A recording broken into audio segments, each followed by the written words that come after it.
Noah Bennett adjusted the large telescope one more time and sighed. The night was quiet at Palomar Observatory, and he was alone again. His colleagues had gone home hours ago, but Noah couldn't leave. Not while that strange star was still in the sky. 6 months ago, the star had appeared suddenly. At first, scientists thought it was a new supernova or maybe a comet. But this star didn't behave like anything they had ever seen before. It moved in ways that didn't make sense. It gave off light in colors and patterns that no star should make. And sometimes Noah could swear it was watching him back. "Another late night, Mr. Bennett?" The security guard, Pete, walked by with his flashlight. "You should go home and get some sleep." Noah smiled but didn't look away from his computer screen. "In just a few more hours. This star is doing something interesting tonight."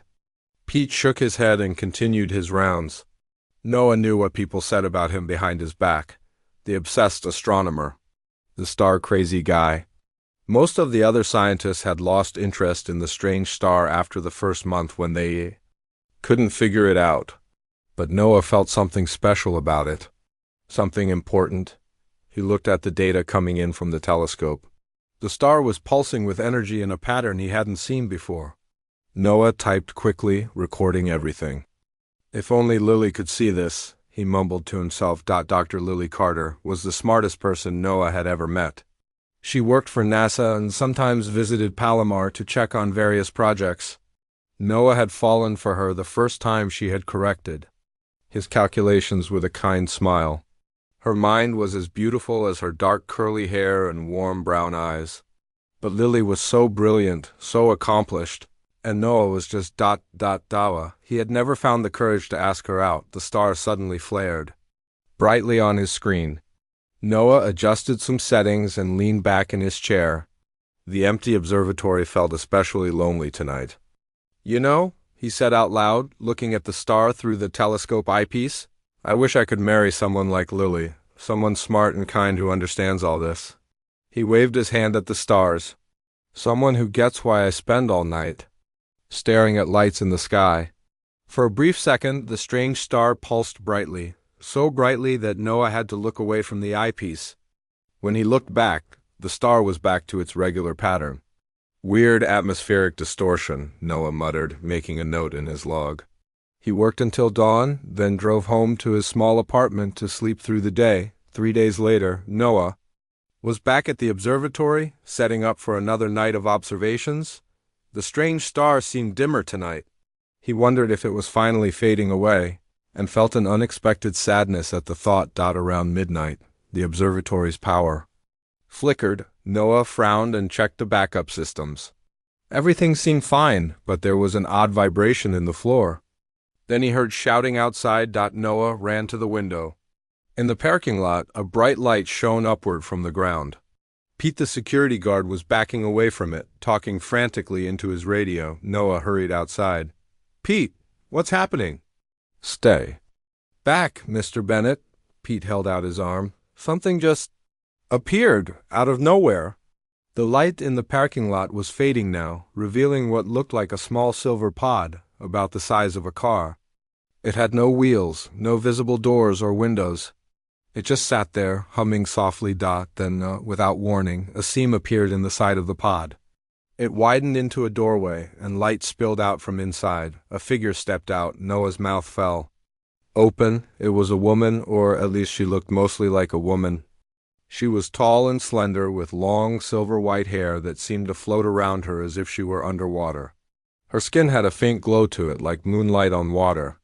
And her eyes, they reflected the stars above, like tiny galaxies were caught. Inside them, she wore a simple white outfit that reminded Noah of a flight suit, with strange symbols over the left side of her chest. She looked around calmly, then walked directly toward Noah, ignoring Pete's shouts to stop. She stopped in front of Noah and smiled. Her teeth were perfect and slightly pearly, like opals. "Noah Bennett of Earth," she said in perfect English, though her voice had an odd musical quality to it. "I am Princess Zara of the Luminaric Empire. I have traveled 317 of your light years to reach you." Noah couldn't speak. Pete was calling for backup on his radio, but Noah barely heard him. "You know my name?" Noah finally managed to say. Princess Zara nodded. Of course, you spoke it to our monitoring star? Along with your proposal. Proposal? Noah's voice cracked. What proposal? Princess Zara's strange, beautiful eyes widened. Slightly. 3 of your Earth days ago, you looked at our star and expressed your wish for marriage. Your words were received and considered by the royal family. Noah remembered his lonely night in the observatory. His silly wish spoken aloud to an empty room and a strange star. It couldn't be, it wasn't possible. That wasn't. I didn't mean. Noah stamed. Princess Zara reached out and touched his hand. Her skin was warm but felt oddly smooth, like touching silk warmed by the sun. I have come, she said with a smile that lit up her entire face, to accept your proposal of marriage, Noah Bennett of Earth. In the distance, Noah heard sirens, many sirens coming closer. Pete was on his phone, now talking rapidly. Noah's mind was spinning, trying to make sense of what was happening. An alien, a real alien, standing in front of him, saying she wanted to marry him because of a random wish he'd made while half asleep. This can't be happening, Noah whispered. I understand your surprise, Princess Zara said. First contacts are always challenging, but I assure you this is very real. She looked up at the night sky. Your star is beautiful from here. I look forward to showing you mine. More cars were pulling into the parking lot now. People in uniforms, people with guns. Princess Zara, Noah said quickly, I think you might have misunderstood something about Earth and how we ... propose marriage. She tilted her head. Perhaps we will have time to learn each other's customs. My father, King Orion, has granted me 1 Earth year to know you before our formal union.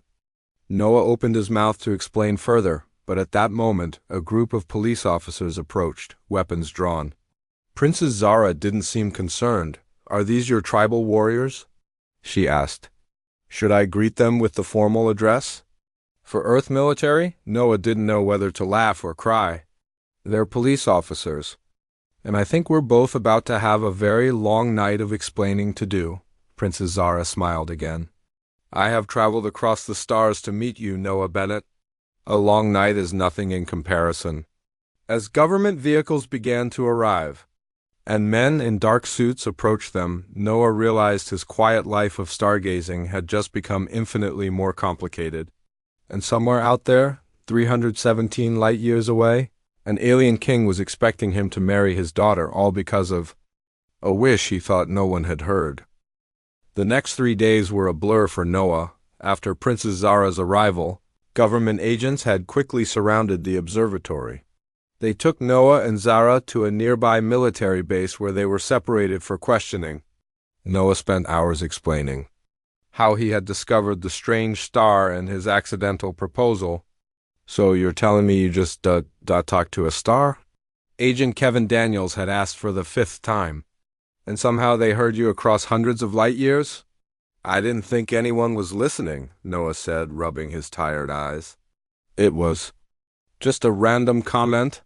I had no idea the star was some kind of alien monitoring device. Now, on the 3rd day, Noah sat in a conference room at the base.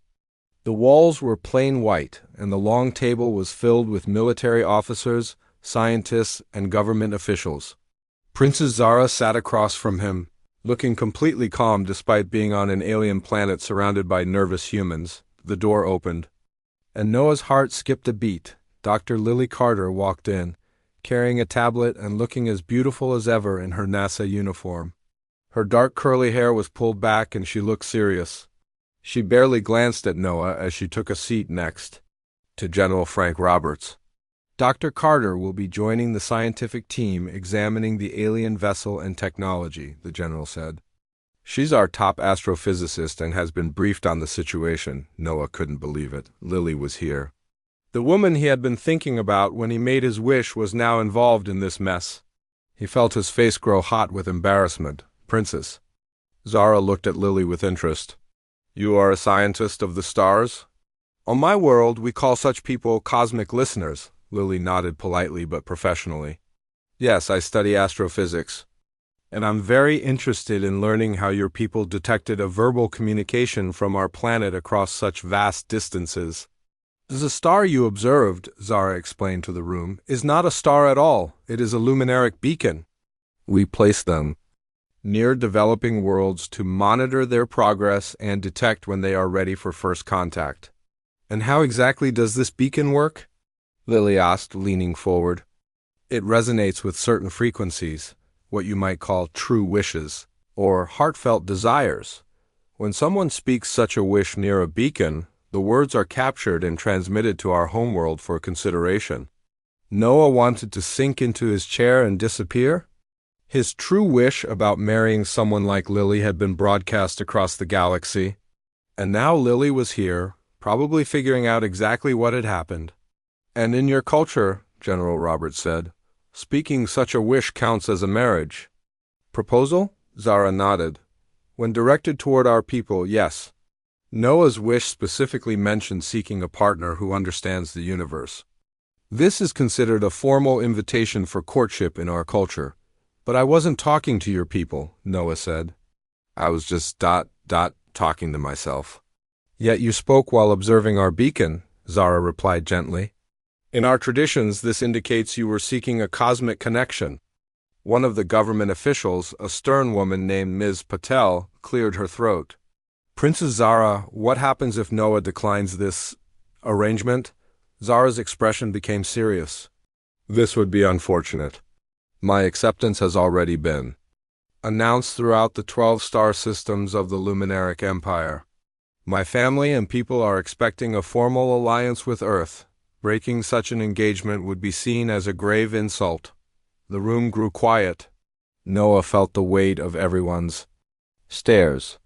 So you're saying, General Roberts said slowly, that rejecting this proposal could jeopardize our first contact with an advanced alien civilization? I would not wish to make threats, Zara said. But yes, it would create significant diplomatic problems. Noah looked at Lily, who was watching Zara with an unreadable expression. This wasn't how Noah had imagined introducing himself to Lily. As the accidental fiancé of an alien princess after the meeting, Noah found himself in the base cafeteria, picking at a sandwich. He felt someone sit down across from him and looked up to see Lily. So, she said, you're the man who accidentally proposed to an alien princess. Noah groaned. It wasn't supposed to be a proposal. I was just talking to myself at 3 a.m. Lily took a sip of her coffee, about wishing to marry someone who understands the universe. She gave him a curious look. Any particular someone in mind? Noah felt his face grow hot again. Lily smiled slightly. Relax, Noah, I'm just teasing you. Her smile faded. Though this is a serious situation. The Pentagon wants you to maintain the engagement for now, at least until we establish proper diplomatic relations with the Luminari. Great, Noah muttered. So, I'm engaged to an alien princess I just met because of a stray comment. She seems nice, at least, Lily said, glancing across the cafeteria where Zara was examining a vending machine with fascination, and incredibly advanced. Her people could share technology that's centuries beyond ours. Noah watched Zara too. Despite the strangeness of the situation, he had to admit she was extraordinary. Not just her appearance, but her knowledge and the calm way she handled being surrounded by suspicious humans. Later that day, Noah found himself walking with Zara. In a secure garden area of the base, guards watched from a distance, but they had a moment of privacy. I understand this is difficult for you, Zara said. On my world, we study potential partners for years before making such decisions. Then why accept a random wish from a stranger? Noah asked. Zara looked up at the sky. Because it is rare to find true wishes that align with our values. Your wish spoke of understanding the universe, not power or wealth or conquest. Those are the wishes we most often hear from developing worlds. She turned to him. You have a beautiful mind, Noah Bennett. I've read your research on stellar phenomena. You seek knowledge for its own sake. Noah was surprised. You've read my work? Of course. Once your wish was received, we studied everything about you that we could find. Your published papers, your observatory records, she smiled. You see patterns that others miss. For the first time since Zara had arrived, Noah felt a spark of genuine connection. Not romantic, but a shared passion for the cosmos. Princess Zara, he said, I still don't think I can marry you. But I'd like to learn more about your people and your science. That is a good beginning, she said. And please just call me Zara. As they walked back toward the base, Noah saw Lily watching them from a window. Her expression was hard to read. But Noah thought he saw a flash of something that looked almost like jealousy before she turned away. Noah sighed. His simple life of studying stars had become impossibly complicated. Now he was caught between an alien princess who thought they were engaged and the human woman he had admired from afar for years. And somehow, the fate of Earth's first contact with an advanced alien civilization rested on his shoulders. One step at a time, he muttered to himself as he followed Zara back into the base, where more government officials waited with endless questions about the Luminaric Empire and their expectations for this unexpected engagement. 3 weeks passed, and Noah was starting to adjust to his strange new life. The government had moved him and Zara to a nicer facility, a large house on a military base with guards outside but comfortable rooms inside. They called it a diplomatic residence, but Noah knew it was still a kind of prison for both of them. Noah and Zara spent most days talking about their worlds. Noah was amazed by her stories of the Luminaric Empire 12-star systems with hundreds of habitable planets, connected by ships that could travel faster than light. How do your ships move so fast? Noah asked one morning as they sat in the garden. I thought nothing could travel faster than light.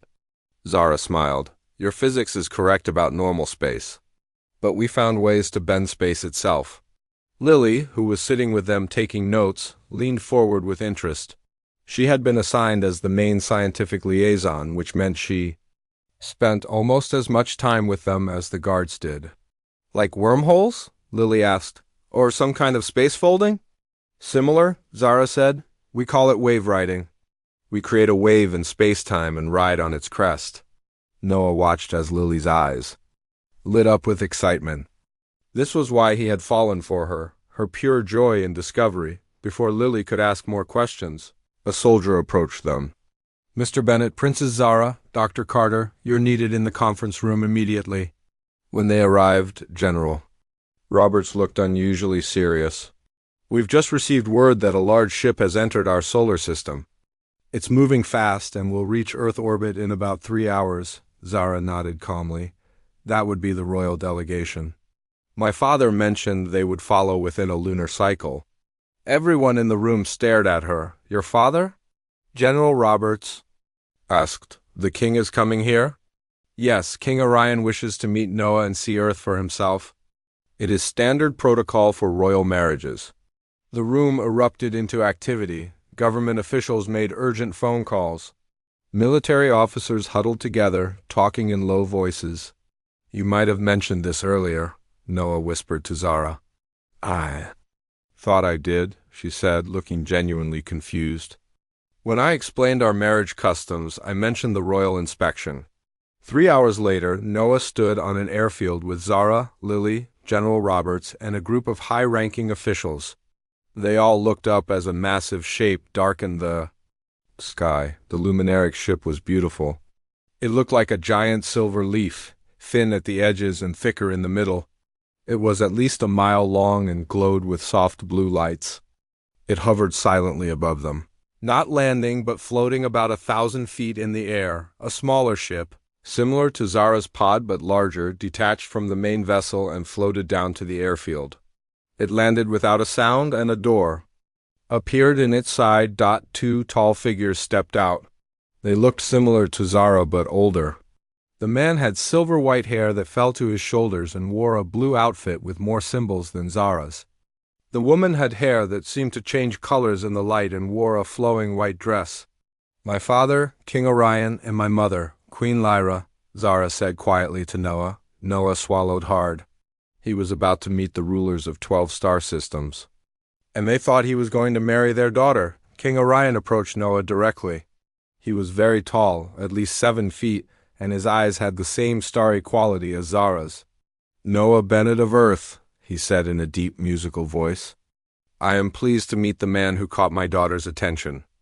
Noah bowed awkwardly, as he had been coached to do. "It's an honor to meet you, Your Majesty." Queen Lyra moved forward and touched Noah's face gently. Her hand felt like warm silk, just like Zara's. "He has kind eyes," she said to her husband. "That is a good sign." The formal greetings continued for several minutes. Then King Orion turned to General Roberts and the other officials. "We request to bring Noah Bennett to our ship for the traditional pre-union discussions. Princess Zara will accompany us, of course." The officials looked uncomfortable. "Would it be possible to conduct these discussions here?" General Roberts asked. King Orion shook his head. "Some aspects of our traditions require specific environments that exist only on our vessel. We assure you Noah Bennett will be returned safely." After much debate, the officials reluctantly agreed. Noah would be allowed to visit the luminaric ship, but only if Lily and 2 security officers could accompany him. "I don't know about this," Lily whispered to Noah as they prepared to board the royal shuttle.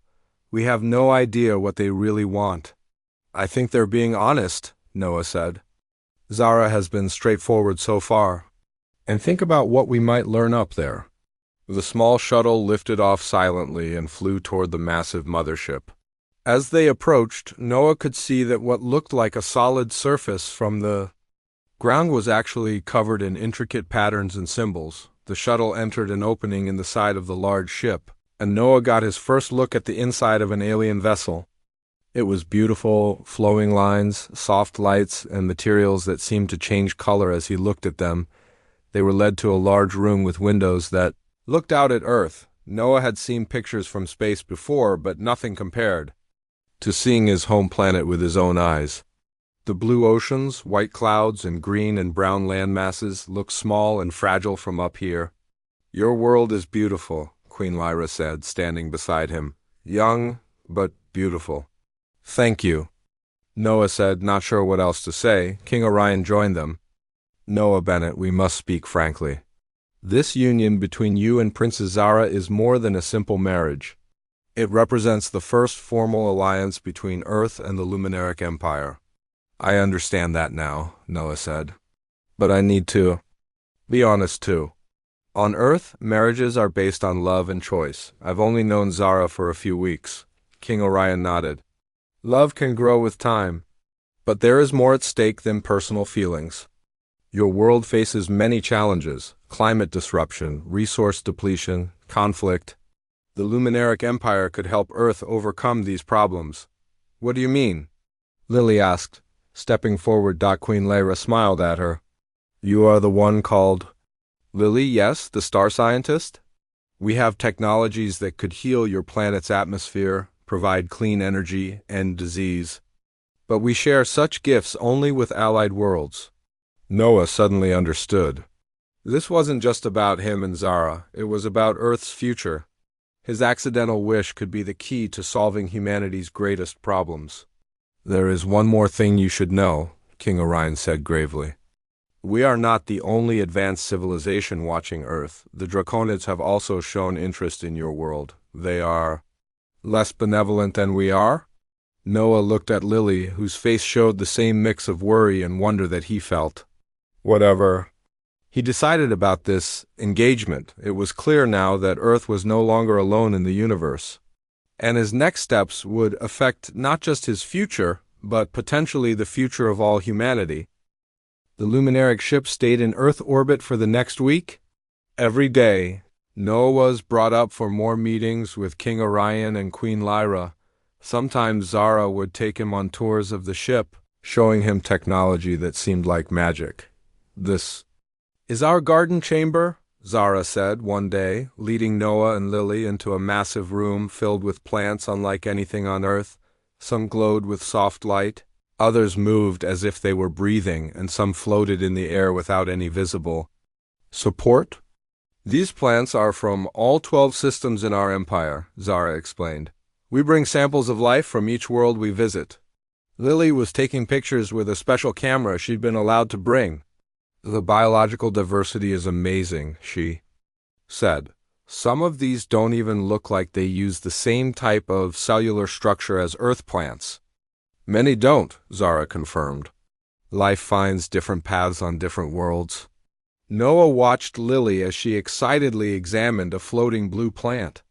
In the 3 weeks since Zara had arrived on Earth, Noah had spent more time with Lily than in all the years he had admired her from afar. They had become friends, working together to understand the luminaric culture and technology, but there was also something else growing between them.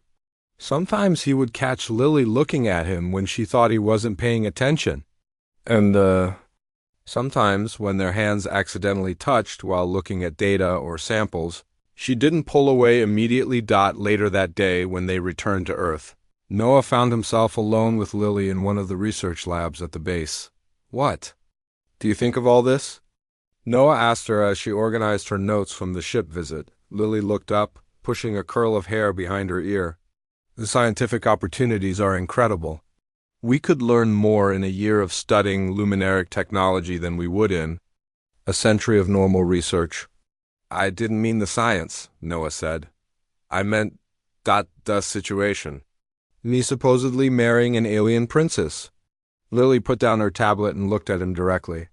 "Honestly, I think it's complicated. The benefits for Earth would be enormous.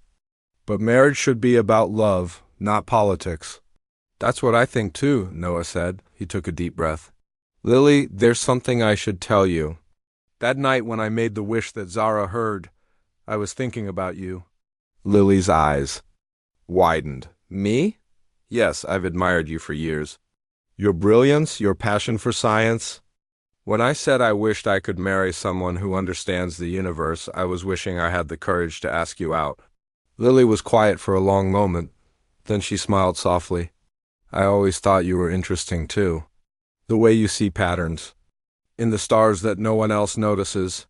She stepped closer to him. "But I never thought you noticed me." "How could I not notice you?" Noah said. "You're the most amazing person I've ever met." They looked at each other for a long moment. Then Lily leaned forward and kissed him gently.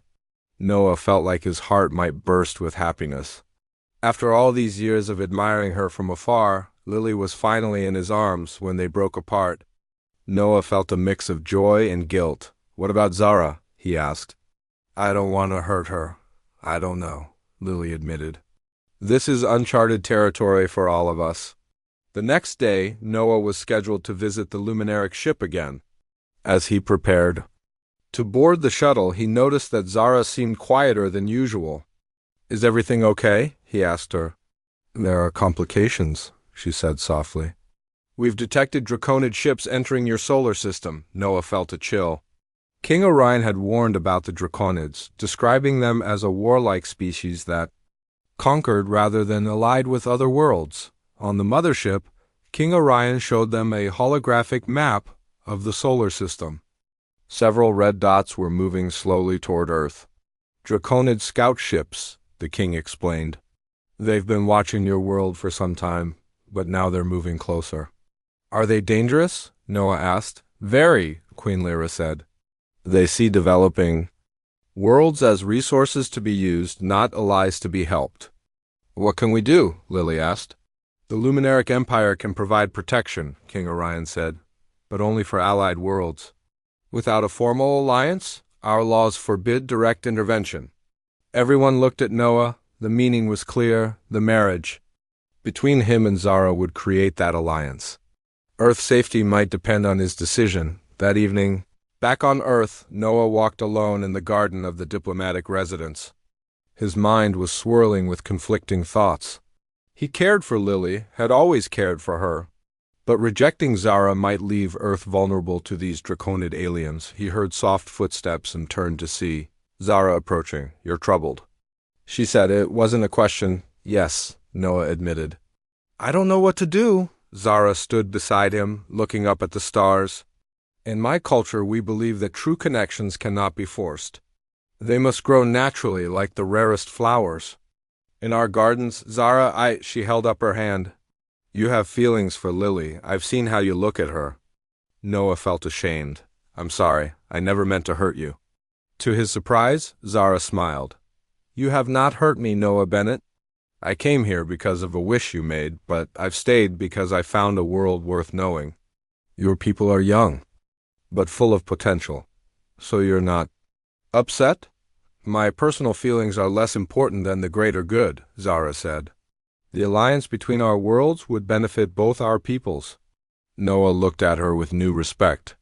Despite her otherworldly appearance, Zara had a wisdom and selflessness that seemed very human. But what about the marriage? Noah asked. Your parents seem to expect it, Zara looked thoughtful. Perhaps there is another way. In our culture there are different types of unions. Not all are what you would call romantic marriages. Before she could explain further, an alarm sounded across the base. Soldiers began running toward the main building. Noah and Zara hurried inside to find General Roberts looking grim. We've lost contact with our lunar research station, he said. And our telescopes have detected energy signatures near the moon. Something attacked our people up there. Zara's face paled. The Draconids. They're sending a message, a demonstration of their power.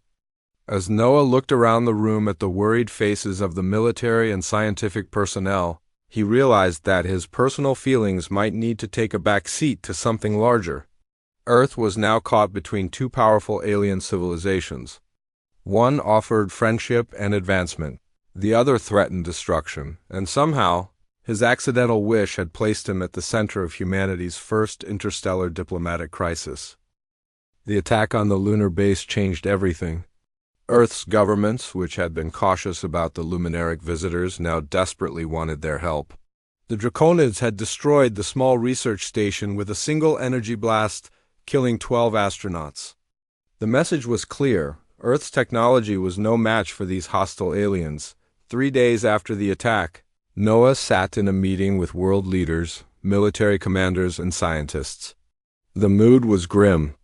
Our satellites have detected 5 Draconid warships approaching Earth, General Roberts reported. At their current speed, they'll be here in 2 days. President Harris, who had flown in from Washington, looked at King Orion. Can your people help us? The luminaric king's face was solemn. We wish to help, but our laws are clear. We can only provide protection to formerly allied worlds. Everyone looked at Noah. No one said it directly, but the message was clear. The fastest way to form that alliance was through his marriage to Princess Zara. May I have some time to think? Noah asked. President Harris nodded. Of course. But please understand, Mr. Bennett, millions of lives may depend on your decision. Noah left the meeting room and walked outside. The night was clear, and he could see stars overhead. Somewhere up there, alien ships were coming to attack his world, and other aliens were waiting to help, if only he would say yes to a marriage he never intended. He heard footsteps and turned to see Lily approaching. Heavy thoughts? She asked quietly. The heaviest, Noah replied. How can I make this kind of decision? The fate of our entire planet shouldn't rest on whether I marry someone. Lily took his hand. It's not fair. But life isn't always fair. She looked up at the stars. If you decide to go through with it, I'll understand. Noah looked at her. In just a few short weeks, his feelings for Lily had grown from a distant admiration to something much deeper. The thought of losing her made his heart ache. I care about you, Lily, he said. I always have. I care about you too, she said. But we have to think about what's best for everyone, not just ourselves. Before Noah could respond, Princess Zara approached them. Her expression was thoughtful. Noah, Lily, may I speak with you? She asked. They sat together on a bench in the garden. Zara looked up at the stars for a moment before speaking. I have been thinking about our situation, she said, and I believe I have found a solution that might work for everyone. Noah and Lily exchanged glances. What kind of solution? Noah asked.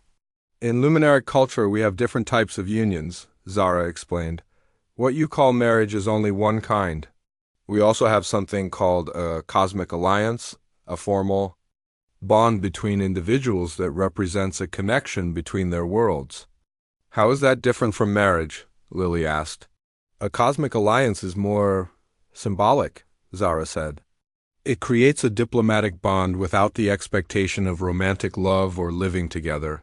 It would satisfy our laws regarding protection of allied worlds, but it would not require Noah to leave Earth or give up his personal relationships here. Noah felt a surge of hope. So I could form this alliance with you, and Earth would get luminaric protection from the Draconids, but I could still ... He glanced at Lily. Yes, Zara said with a gentle smile. You and Lily would be free to follow your hearts. And I would fulfill my duty to my people by establishing Earth as an allied world. Why are you doing this? Lily asked. Isn't this a sacrifice for you? Zara looked thoughtful. When I first came to Earth, I was following tradition. But now I've come to care about your world and its people.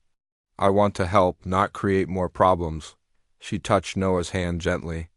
And true bonds cannot be forced. They must grow naturally. Like the rarest flowers. Noah felt a deep respect and gratitude for Zara. Thank you, he said simply. The next morning, Noah presented Zara's solution to the assembled leaders. King Orion considered it carefully.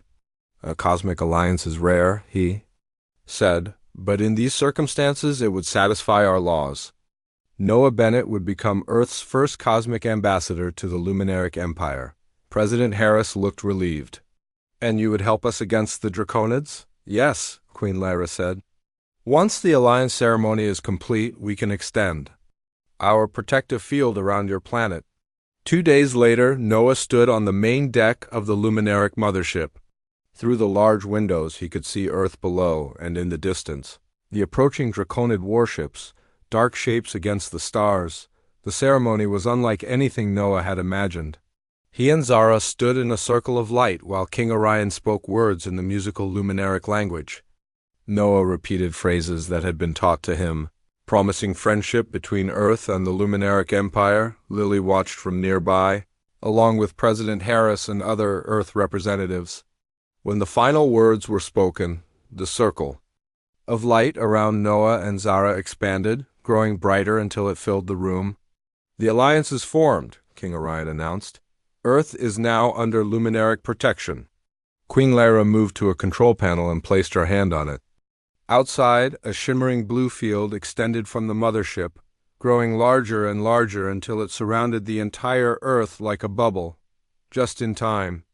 The Draconid ships had arrived and were firing energy weapons at Earth, but their blasts dissipated harmlessly against the blue shield. The protective field will hold, King Orion assured them. And now we will deal with the Draconids. The Luminaric ship moved toward the attacking vessels. There was no battle, just a series of brilliant light pulses. The Draconid ships turned and fled back into deep space. They know they cannot match our technology, Zara explained. They prey on unprotected worlds, not those under Luminaric alliance. In the days that followed, life changed for everyone.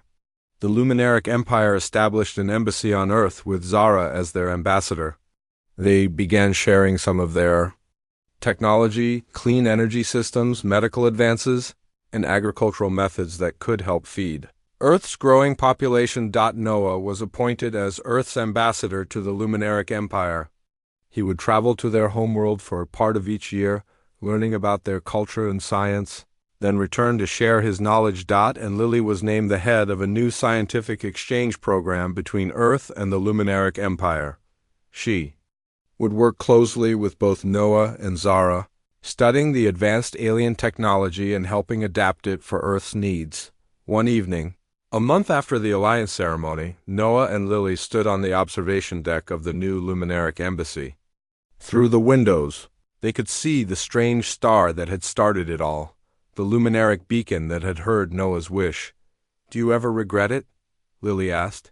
Making that wish? Noah looked at her, then at the star. How could I regret something that brought you into my life? That helped protect our entire planet? Lily smiled and took his hand. I guess some wishes do come true, just not always in the way we expect.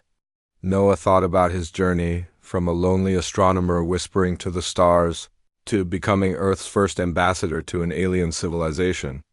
And he thought about Zara, whose wisdom and compassion had found a way for everyone to win. "I think the universe hears all our wishes," Noah said, looking up at the beacon star. "It just answers them in its own way." As if in response, the star pulsed slightly brighter for a moment. Noah and Lily watched it together. Two humans at the beginning of a new chapter for Earth, a chapter where their world was no longer alone in the universe.